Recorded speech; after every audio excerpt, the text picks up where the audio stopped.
नमस्कार दोस्तों, मैं राजेश सुब्रमण्यम अपने चैनल रेट्रो मैजिक में आपका स्वागत करता हूं। और आज का जो पॉडकास्ट है वो मशहूर अभिनेत्री शशिकला जी पे बेस्ड है। शशिकला जी जिनको आपने 200 से अधिक फिल्मों में देखा होगा, लेकिन इनका जो शुरुआत हुआ वो शोलापुर में हुआ। शोलापुर में उनका जन्म, शशिकला जवालकर इनका पूरा नाम। परिवार में 6 बच्चे, उनमें से शशिकला एक। और शशिकला एक ऐसी थी जिनको 4 या 5 साल की उम्र से ही नृत्य के प्रति बहुत दिलचस्पी। शोलापुर में बहुत सारे छोटे छोटे प्रोग्राम्स वो स्टेज में करती थी और आसपास के कई महाराष्ट्र के गांव में वो अपने नृत्य का प्रदर्शन करती थी। उस वक्त उनके पिताजी का जो बिजनेस था वो ठीक ठाक अच्छा चल रहा था, तो सब कुछ ठीक था। लेकिन एक दिन ऐसा आया कि उनका बहुत सारा पैसा बिजनेस में बर्बाद हो गया, रातों रात लुट गए और पूरे परिवार के साथ घर बार बेचकर उनको मुंबई की तरफ आना पड़ा। मुंबई में उन्हें लगा कि कुछ कामकाज मिल जाएगी। उन्हें काम तो मिलने में वक्त लगा और इसी दौरान शशिकला जी, जिनमें नृत्य का थोड़ा हुनर था, छोटी बच्ची लेकिन कॉन्फिडेंस बहुत ज़बरदस्त थी, उनको स्टूडियोज़ में ले गए। स्टूडियोज़ में, फिल्म स्टूडियोज़ में प्रोड्यूसरों से मिलाने, ये सोच के कि कुछ ना कुछ काम बन जाएगा। लेकिन काफ़ी वक्त लगा काम बनने। लेकिन मुंबई में रहना और पैसा नहीं है तो आप जानते हैं कितना मुश्किलात उन्होंने उठाई होगी। और ये दौर है जिस दौर में शशिकला जी, जो करीब 10 साल की भी नहीं थी, उन्हें नौकरानी का काम करना पड़ा कुछ वक्त तक। 1996 में मेरी मुलाकात शशिकला जी से हुई थी और उन्होंने मुझे वो किस्सा बताया। जिस घर में वो काम करती थी, उस घर की जो मालकिन थी वो बहुत ही खतरनाक थी। वो इस छोटी सी बच्चे पर अत्याचार करती थी, जानबूझ के बर्तन कपड़े ला ला के देती थी कि दिन भर इस लड़की को काम पे लगाती थी। और इतना ही नहीं, सबका खाना होने के बाद जो बचा हुआ खाना था उसका 2 हिस्सा किया जाता था।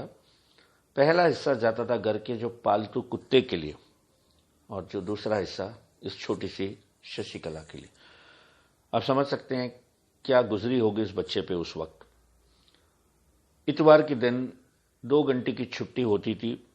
उनके पिताजी आते और इस बच्चे को पास में एक म्युनिसिपल पार्क वहां ले जाते। पैसा नहीं था तो पिताजी उस जमाने में एक ग्लूकोज बिस्किट का पैकेट लाते बच्चे के लिए।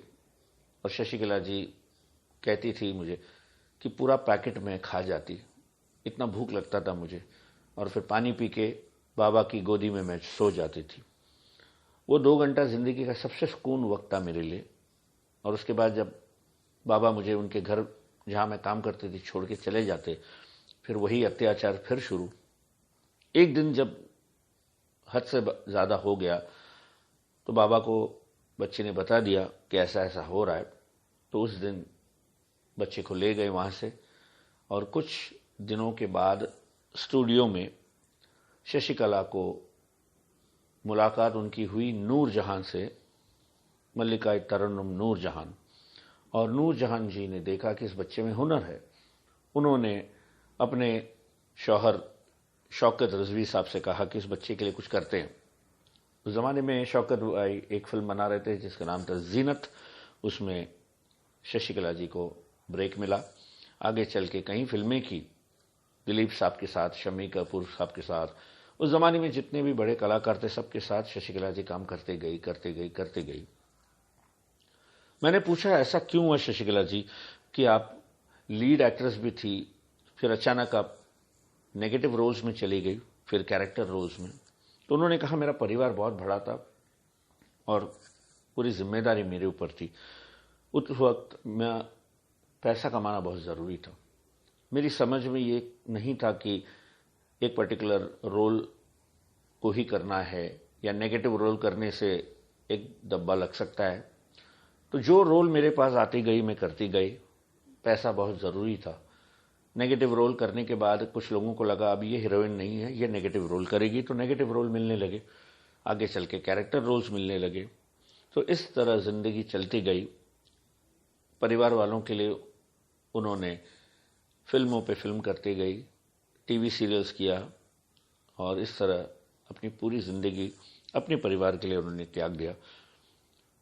एक छोटी सी लड़की जिनका जन्म शोलापुर में होता है, मुंबई की माया नगरी में आती है और नाम कमाती है, और ये सब होता है purely on the didn't of strength.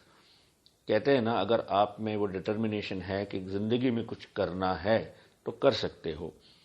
कितना भी अत्याचार सहने के बाद फिर भी जिंदगी में कुछ ना कुछ हो सकता है। उम्मीद पे दुनिया कायम है जो कहते हैं। और शशिकला जी मेरे ख्याल से सबसे बेस्ट एग्जाम्पल है। गरीबी से उन्होंने ये बता दिया कि गरीब जिंदगी भर गरीब नहीं रहता, वो अमीर बन सकता है। मेहनत करना बहुत ज़रूरी है, उन्होंने किया और नाम कमाया। शशिकला जी, आपको सलाम। और आज का पॉडकास्ट यहीं पे समाप्त करता हूं, इसी वादे के साथ अगला जो एपिसोड होगा उसमें एक कुछ नया कहानी लाऊंगा आपके सामने। तब तक के लिए मुझे आज्ञा दीजिए। Thank you. शब खैर।